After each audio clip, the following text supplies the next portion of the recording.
Hey guys, it's Samuel Larson here, and I wanted to share with you the 3 levers of growth. And these are ideas and principles that you can use yourself to optimize your e-commerce sites, landing pages, whatever websites you have. So it's going to be quite website specific here, but in general, these are the 3 levers that you can grow any business, whether it's offline or online. So these are great for seeing where specifically would your personal problem points be and what you could improve. So very good for analyzing where you should focus your efforts in.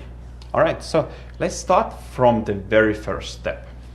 And that is really to increase your exposure.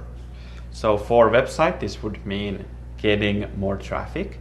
And obviously there's multiple ways you would make this happen. But eventually you just want to reach people and you want to reach the right people. So get more of the right people through the door and you can then sell more. So for an e-commerce site, for example, you should really aim for at least 40 visitors per day. And why 40 specifically? Because you would like to make 1 sale every day or 1 sale every other day. So depending on your offer or your average order value and so on, this is around the number that you need to be. Now, a lot of tools and ways to get this happen: SEO, advertisement, cold retargeting, so on. There's email marketing, and when it comes to a little bit more advanced stuff, there's word of mouth, virality, and so on. But the method doesn't matter, so to say. All you need to do is find one that works for you and then get that exposure started and keep it going. Okay, so that was number 1, increasing exposure. Number 2 is decreasing friction. And specifically, we are talking about decreasing buyer friction. Now, this can go pretty deep. It can go to persuasion, it can go to social proof, all kinds of stuff like this.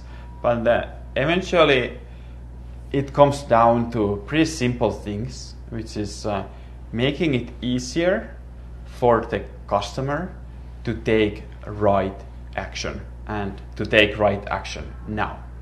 So ask yourself, is it really easy for your customers to make that decision to purchase and to satisfy their needs with your offer? Are you shipping it fast? Are you basically the best offer in the marketplace for a certain niche? So you could say, like, Simple Store in general, they do better because there is less friction for the buying process. And if you are understanding these customer questions at the right point, that can also improve your results. So it can go pretty deep. But in general, people are used to a certain flow. They're used to using e-commerce sites certain way. So you want to be similar. So let's assume just for a second, because this is a very core principle, that all of our users are lazy, they're a little bit drunk, and they don't know how to use computers. So even a person like that, when he's taking the mouse in his hand for the 7th time in his life, he should be able to do that purchase. So don't make them think, don't make them confused. All right, so next point. So we come from decreasing friction to actually increasing incentives. So here we want to make the offer as good as possible. So essentially creating a better benefit. So no question, better offers do sell more. That's pretty obvious, right? But it's not just creating better offers. It's about featuring those offers better, featuring them in a light that makes the offer sound attractive. So in essence, it's actually not about the offer, it's about how you display the offer. And in essence, it's not really even about that. The deeper layer there is how the offer is perceived. So all value is actually perceived, and all value exists in the buyer's mind. So keeping that in mind, what can we do to really satisfy them? And that is a deep question that you will need empathy. You need to understand your customers very well for you to be able to answer that, right? So obviously, right offers for the right people with least friction will sell. So formula for you to finish this off: get people on your store, and the amount of people you get to your store, the better. The more, the better.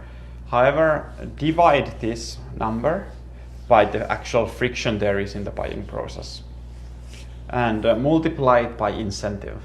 So that's when you get this mathematical formula for growing your business, growing your e-commerce store, and this eventually will form your sales. So okay, that's one model to look at it. It's just a model, of course. It's not quite perfect. We still want to increase our average order value. We still want to guide people to an email list or something like this. But it's one way to look at things, and can be helpful when you are trying to figure it out. All right, thanks for watching. Make sure to subscribe for more videos just like this one. All right, cheers.